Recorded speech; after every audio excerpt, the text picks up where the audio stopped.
Hello guys, I like cheese, and I like playing games. I am archiving myself, playing these story-driven games as an additional motivation since I always skip and save them for quote-unquote other days, whatever reason I come up with just to not play them. Also because I've been a sucker for live service games for so long that I didn't have the time to play all these great games through the years. Here it goes. Final Fantasy III, the third game. The improvement as the titles go by is seen here. I feel like the job system is an improved version of what came out of the experimentation for FF2's system. They went back to the base leveling system, but added the job levels. This extensive job system is what I think I know and have heard about the Final Fantasy from the internet, and is what I expect from this franchise. At first, I was trying so hard to keep myself blind from researching meta jobs, party compositions, and such, but after the Water Crystal job unlocks, since there's nothing about the job from the job selection window, and you have to talk to people on various towns to know about what these jobs could do, I had to peek and check the basic things and abilities that these various jobs do. I am not going to go explain what I think about each job. Instead, I'm going to say my opinions of some that stuck with me. I'm going to disregard Sage and Ninja since they are essentially the ultimate upgrades for both the physical and magic route. Some are just direct upgrades of earlier jobs, while others are some kind of specialized thing that does a niche thing of their own. Scholars are pretty useful and have the potential to be strong, but I have too much FOMO that I'm too cheap to waste the offensive items since these items didn't seem purchasable, not even on the final dungeon. Also, because I discovered you cannot use the equipable gears as items anymore like in FF1. Geomancer having random stuff with terrain feels underwhelming since it feels very inconsistent and doesn't even hit that hard.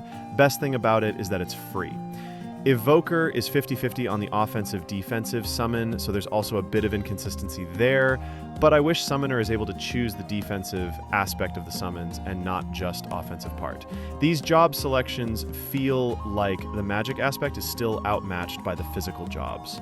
Rangers are awesome with the barrage skill. Monk and Black Belt is still solid, but I am quite disappointed with Knight not being able to cast white magic like in FF1, along with Viking feeling like a meh DPS class due to low agility stat. Dragoon and Dark Knight feel like a niche, but are pretty strong on their own. Bard, on the other hand, oh boy, it's really great. I was disappointed since there are no offensive buffs in the game for white or black magic aside from haste, and haste itself cannot be cast on an AoE.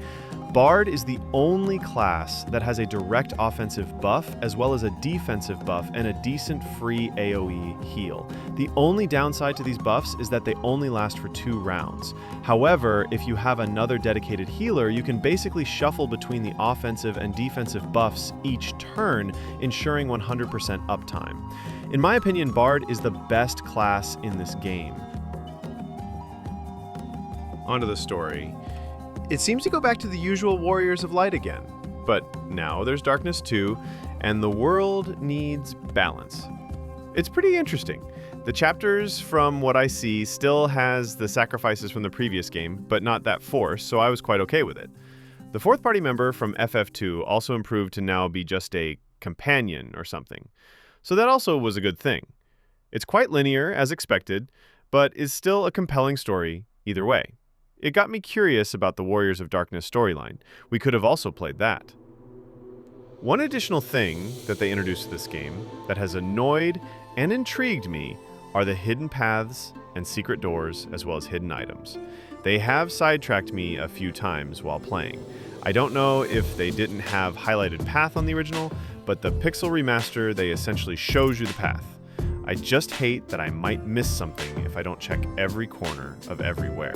It's not a bad thing, just a me thing. Going back to the job system, there are a lot of possible party compositions and strategies that one could challenge themselves with. The replayability is pretty good since even after playing the game, I want to play the game with a pure magic team, a 4 Dragoon team, sticking to just water or earth crystal teams, and a bunch more. I really like this and will probably play the game again, or the 3D remake too, for that matter, just for the achievements. All in all, everything in this game feels great, but I got quite disappointed with the final boss. Cloud of Darkness felt too generic, unless I just got extremely lucky. It just shoots an AoE beam every turn, and if you have a decent heal, you can fundamentally just cancel and nullify the AoE damage each turn. Did it have other moves or mechanics, and I just got extremely lucky? I don't want to search specifically about it, since I still want to play the 3D remake, hopefully. Anyways, Final Fantasy III is a vast improvement from both Final Fantasy I and II, taking all of the good things as well as improving the not quite good systems to better ones. Should I play the 3D remake first before going to the fourth one or not? I am hesitating on starting the later games at the moment, since my current idea of using the boost to circumvent the need for grinding felt like it backfired on me, more so on this game. I got to job level max a bit too fast, maybe the base levels too, resulting in me feeling like not playing the game authentically. On the other hand, if I don't use boosts, I would go back to my old dumb ways. I will grind a lot, and will take a lot of time probably between each boss, and in turn, a lot of downtime playing each game, grinding. I will probably decide tomorrow or in the next few days, but from the minimum information I've accidentally seen and heard, the fourth, in a lesser sense, but the fifth and sixth titles, people say, are superb and outstanding, and I want a genuine experience playing them.